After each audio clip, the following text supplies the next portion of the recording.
Buenas noches, hermanos, hermanas, familia en Cristo.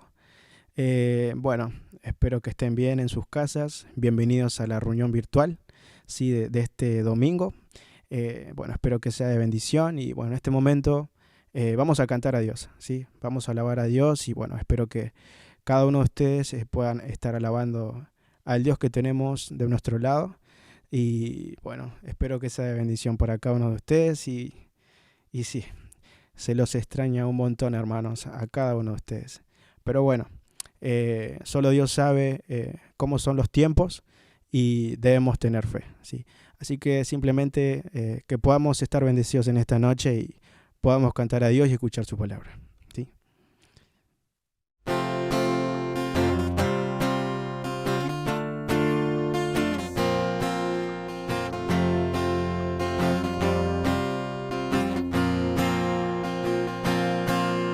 Así como me ves, quiero entregar mi vida entera solo a ti. Como me ves, mi corazón te canta alabanzas a ti. Como me ves, quiero entregarme el cuerpo, alma y mente. Toma mi corazón, Señor, pues fui creado por tu amor. Mi vida entera daré para lo que tú quieras. Eres mi único Dios. Mi tiempo, talento, todo lo que quieras te entrego. Eres mi único Dios. Así como me ves, quiero entregar mi vida entera solo a ti. Como me ves, mi corazón te canta alabanzas a ti. Como me ves, quiero entregarme el cuerpo, alma y mente. Toma mi corazón, Señor, pues fui creado por tu amor. Mi vida entera daré para lo que tú quieras. Eres mi único Dios.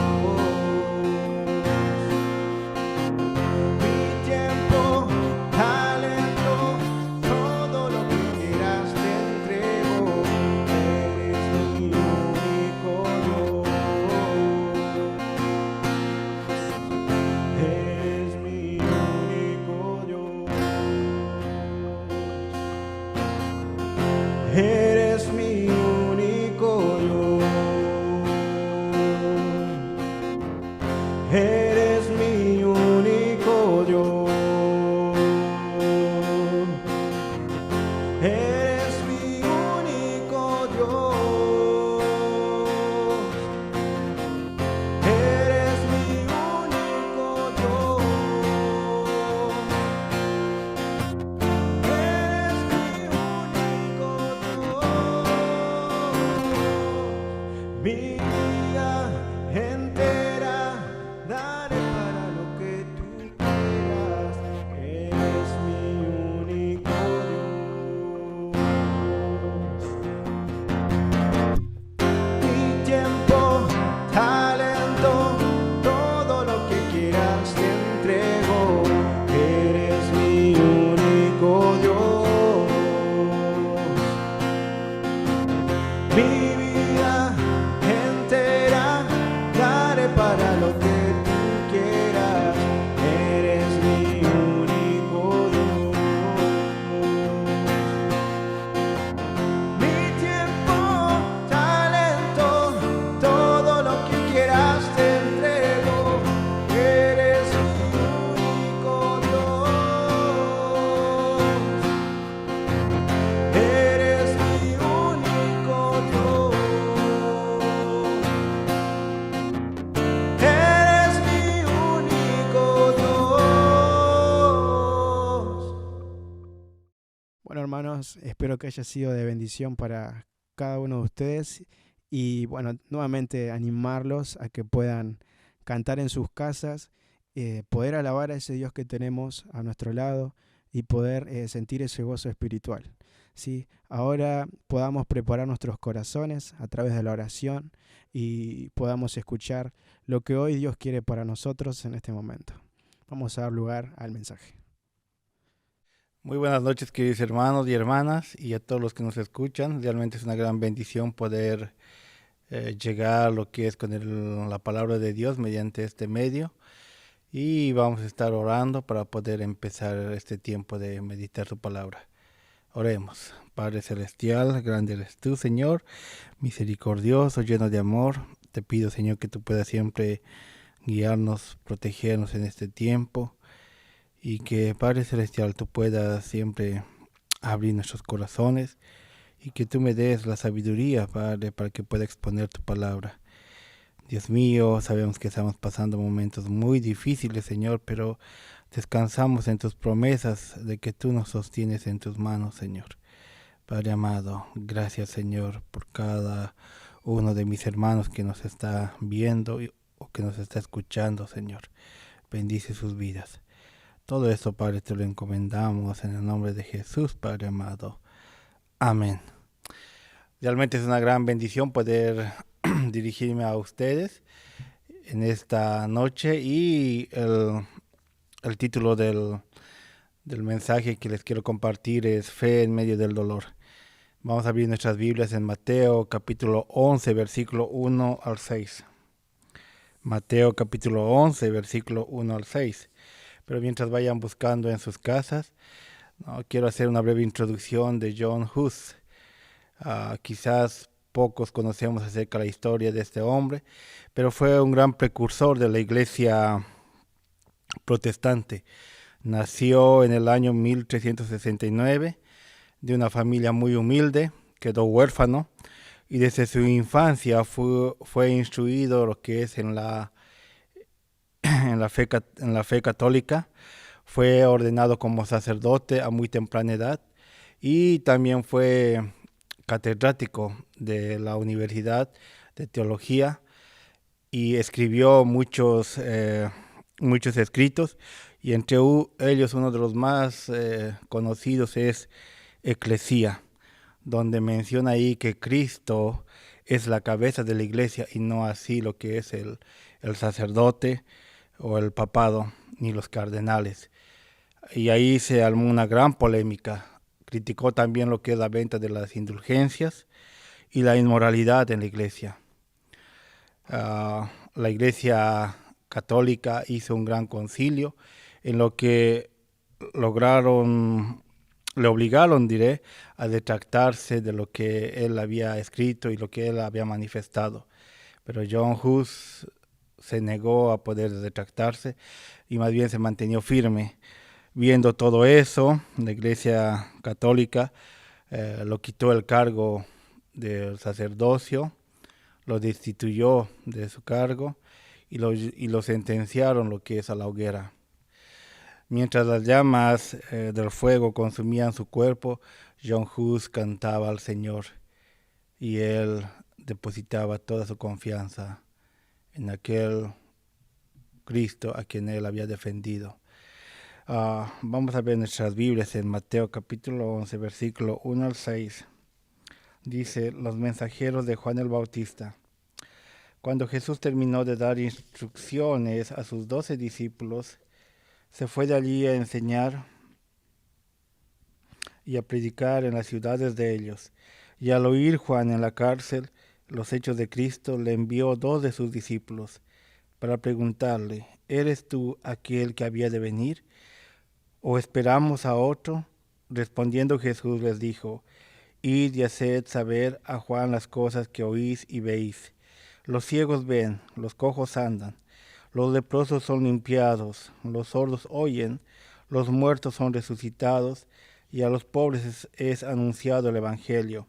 Y bienaventurado es el que no halle tropiezo en mí. Y en esta noche, como les he dicho, hermanos, vamos a estar hablando acerca de lo que es de todo este pasaje y como les había dicho, lo he titulado Fe en medio del dolor. Como primer punto quiero resaltar nuestra fe en los buenos momentos. Es fácil que nuestra fe esté viva cuando todo anda bien en nuestras vidas.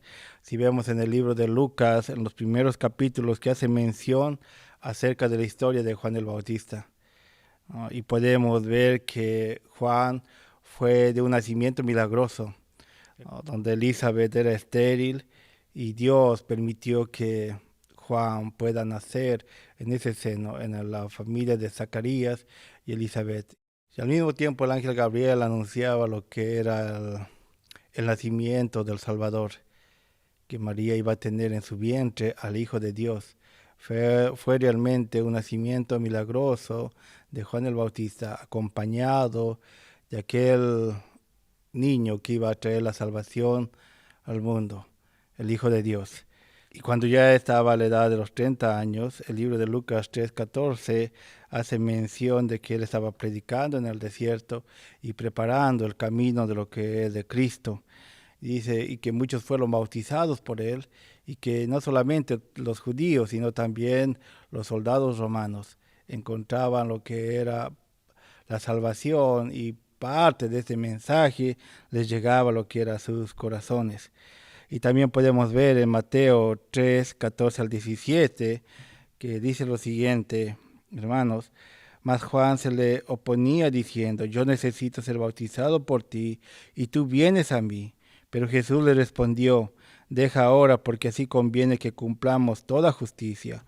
Entonces le dejó, y Jesús, después que fue bautizado, subió luego del agua, y he aquí los cielos le fueron abiertos, y vio al Espíritu de Dios que descendía como paloma y venía sobre él. Y hubo una voz de los cielos que decía, este es mi Hijo amado, en quien tengo complacencia. Si podemos ver ahí en las diapositivas, podemos ver el bautizo, lo que Juan lo está haciendo a Jesús. Y Juan fue testigo de todo lo que es esa manifestación de la Trinidad. Cómo es que el Espíritu Santo estaba descendiendo en forma, dice, de una paloma, y los cielos se estaban abriendo y escuchó esa voz. Seguramente fue los mejores momentos de Juan. No solamente por anunciar el Evangelio, no solamente por abrir ese camino para que Cristo pueda dar lo que es el mensaje, sino que estaba presenciando aquella obra tan majestuosa. Y es ahí que Juan estaba en los mejores momentos y todo estaba bien. Y quizás muchas veces cuando todo va bien en nuestras vidas, podemos decir que nuestra fe está inquebrantable, que nadie puede derribar nuestra fe, porque todo está yendo bien, todo está yendo de maravillas. No tenemos ningún problema, estamos bien en la salud, estamos bien en la economía, estamos bien en todo. Y quizás tenemos mucho más logros todavía. Y nadie puede quebrantar nuestra fe. Y quizás es ahí donde muchos empezamos a criticar o empezamos a observar a aquellos que están siendo temblados, están siendo movidos en su fe. Y empezamos a decir, esa persona es frágil, no es digno de ser un buen siervo. No nos ponemos en la situación de aquellos que están siendo sacudidos por algún problema. Y eso me lleva al segundo punto que dice, nuestra fe en los momentos difíciles. Juan el Bautista había sido llevado y había sido prisionero por Herodes Antipas, después de que Juan había expuesto el pecado que Herodes estaba cometiendo. Y Herodes había estado acostando con la mujer de su hermano. Y era un pecado terrible, y Juan lo expone y lo pone a la luz, y fruto de esto es arrestado. Y después de esto es llevado lo que es a una cárcel tenebrosa, de mucha fortaleza en Macaero, ubicado, dice, a unos 8 kilómetros al este del Mar Muerto. Si pueden ver, ahí podemos ver en la diapositiva, ¿no?, cómo era estas cárceles, cómo era de oscuros, cómo era de húmedos, que no entraba ni siquiera la luz. Y ahí estaba Juan, Sí podía recibir visita, quizás sí. Quizás las visitas eran muy limitadas para él. Pero después de hacer algo bien, él tuvo que recibir la cárcel, tuvo que recibir un castigo. Y estaba ahí encerrado en las cuatro paredes. Y es ahí donde manda a sus dos discípulos, si abren sus Biblias en el libro de lo que es de Mateo, ya en el versículo 3 dice lo siguiente: y al oír Juan en la cárcel los hechos de Cristo, le envió dos de sus discípulos para preguntarle: ¿eres tú aquel que había de venir o esperamos a otros? Quizás en la mente de Juan estaba que Jesús vendría a rescatarle, que Jesús lo iba a sacar de aquella cárcel, de aquel lugar húmedo, de aquel lugar oscuro. Pero nada de eso estaba pasando. Y por eso les llegó esta duda. Y mandó a sus dos discípulos para decirle: ¿eres tú al que teníamos que esperar? ¿O es que teníamos que esperar a otro? Quizás Juan no entendía lo que era el reino que Jesús tenía que establecer.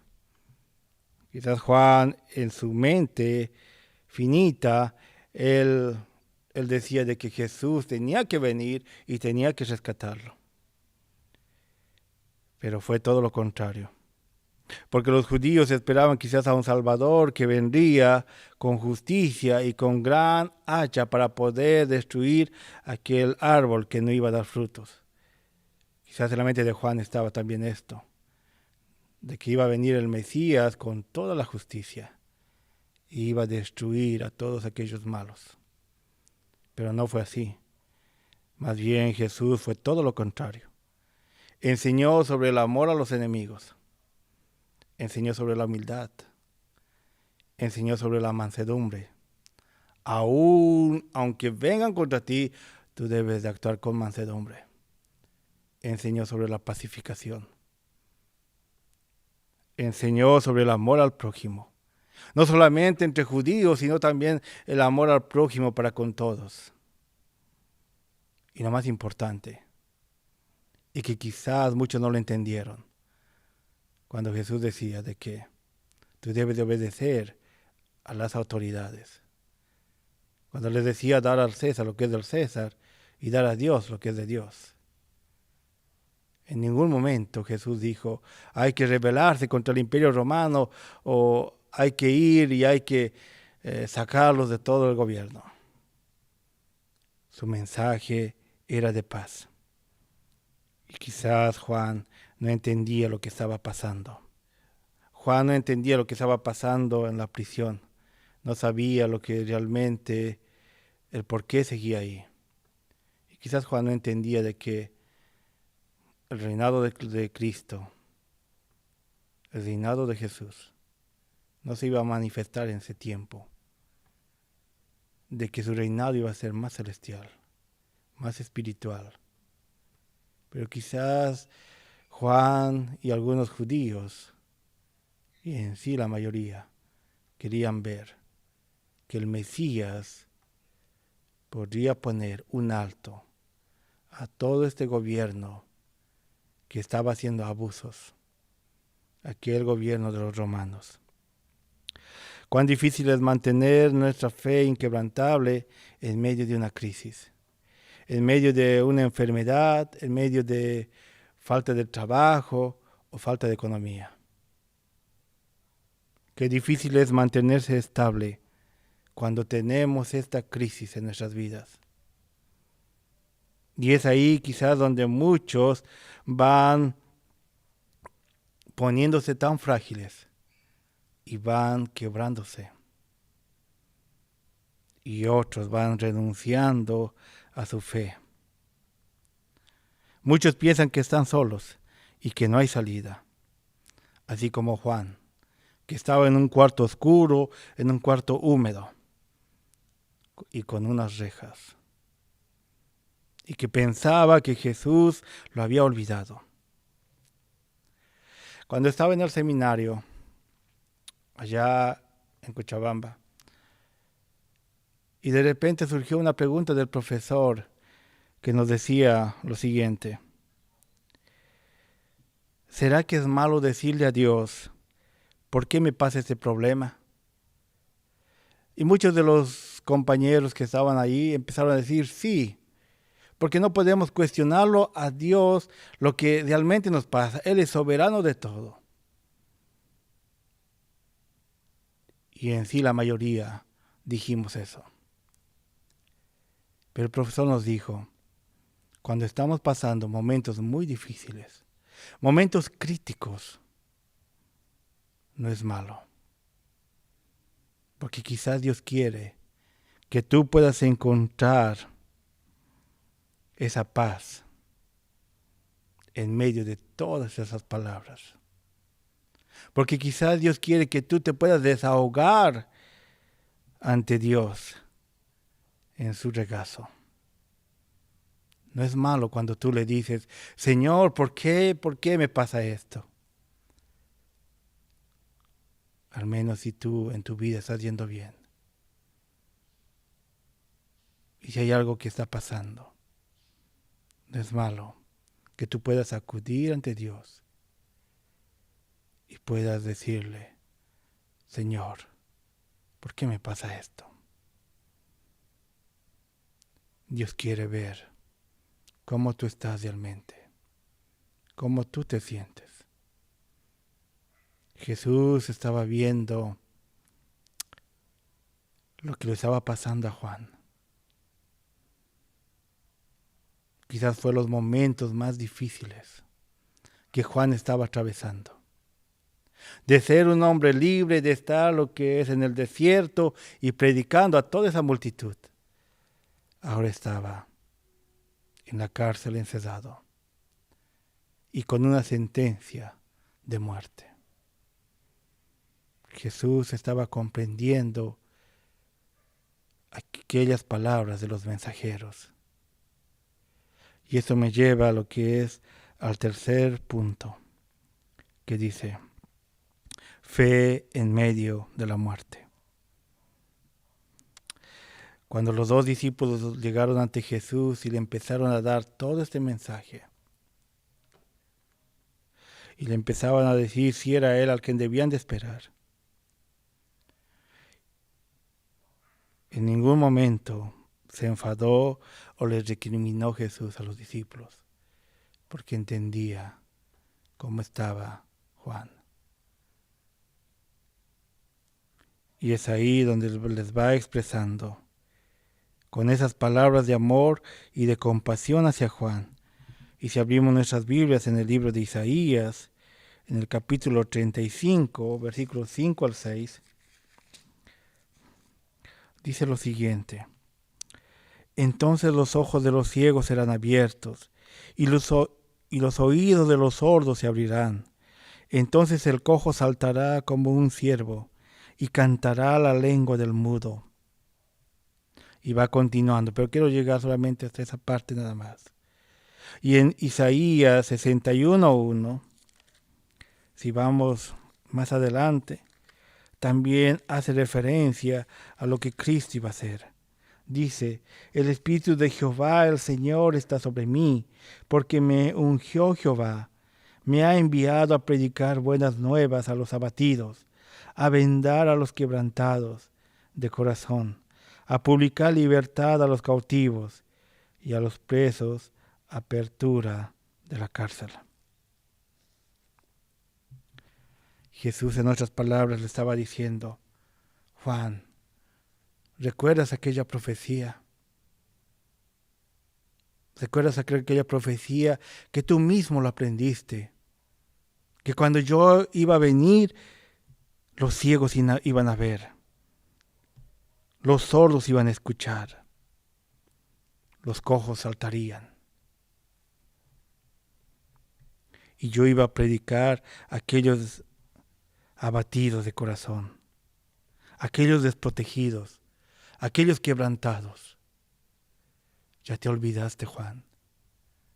Es por eso que su respuesta en Mateo fue eso, de decirle, vayan y díganle, los ciegos ven, los cojos andan, los leprosos son limpiados, los sordos oyen, Los muertos son resucitados y a los pobres es anunciado el Evangelio. Le estaba dando una respuesta con una profecía que ya estaba en Isaías. Y estoy seguro de que Juan conocía muy bien esa profecía. Jesús le estaba diciendo: recuerda, Juan, yo soy ese Mesías. Yo soy al que tú has bautizado. Te entiendo que tú estás en un lugar tan oscuro, pero yo estoy contigo. Y cuando llegaron lo que es aquellos discípulos ante Juan, la Biblia no registra, pero estoy seguro que llegaron con ese mensaje. Y Juan tuvo paz, porque él había entendido que su vida ahora dependía de Dios. Y así como Pablo decía: para mí el vivir es Cristo y el morir es ganancia. Quizás eso estaba en la mente de Juan, de poder decir: no importa que venga la muerte, pero sé que tú, Dios, estás conmigo. Y he tenido el privilegio de poder bautizar al Mesías. Y ahora estaré allá. Hermanos, cuando tú tengas que afrontar quizás la trágica separación que es la muerte. Humanamente, sé que nadie quiere pensar en eso. Pero cuando tengamos que afrontar esto, estemos firmes en el Señor. Confiemos en su palabra, de que Él sabe por qué hace las cosas, de que sobre Él está todo. Él es dueño absoluto. Y que nuestra vida sea entregada en sus manos, aún en medio de todos los problemas. Porque tenemos la esperanza de que dejando este cuerpo, estaremos allá con Él, donde todo es felicidad, todo es alegría. Y Dios nos prepara ese lugar para todos sus hijos. Job estaba seguro de todo eso. Y es por eso que decía en Job 1:21, desnudo salí del vientre de mi madre, y desnudo volveré allá. Jehová dio y Jehová quitá. Sea Él el nombre de Jehová bendito. Abraham también entendió lo mismo. Cuando Dios le mandó y le dijo que sacrifique a su único hijo, Abraham entendió que tú eres el dueño de todo. Y al igual que tú también permites estos tiempos de crisis, tú también das consuelo en nuestras vidas. Fe en los buenos momentos. Debemos tener fe en los momentos difíciles. Y por último, debemos de tener fe en medio de la muerte. Vamos a orar. Padre Celestial, grande eres tú, Señor. Te pedimos siempre que tú nos puedas dar fortaleza. Te pido siempre, Señor, que tú puedas cuidar y proteger a mis hermanos. Y cuando estemos pasando momentos difíciles, tú nos puedas sostener. Que cuando estemos siendo abatidos por los problemas, por las cosas que están por venir, tú, Señor, nos sostengas en tus manos. Padre mío, ayúdanos siempre, Señor, a que nuestra fe esté inquebrantable, así como los buenos momentos, así como los momentos más difíciles, y así como también en medio de la muerte. Al final, Juan tuvo que entregar su vida, pero fue exaltado por ti, Señor. Danos esa paz, Padre amado. Aún en medio, Señor, de la oscuridad, tu luz pueda brillar, Dios mío. Te pido, Señor, por nuestro país. Te pido, Señor, por cada uno de mis hermanos, no solamente de este país, Argentina, sino de todos los países. Que tú realmente puedas cuidarnos y protegernos. Gracias, Señor. En el nombre de Jesús. Amén. Que Dios los bendiga mucho, hermanos.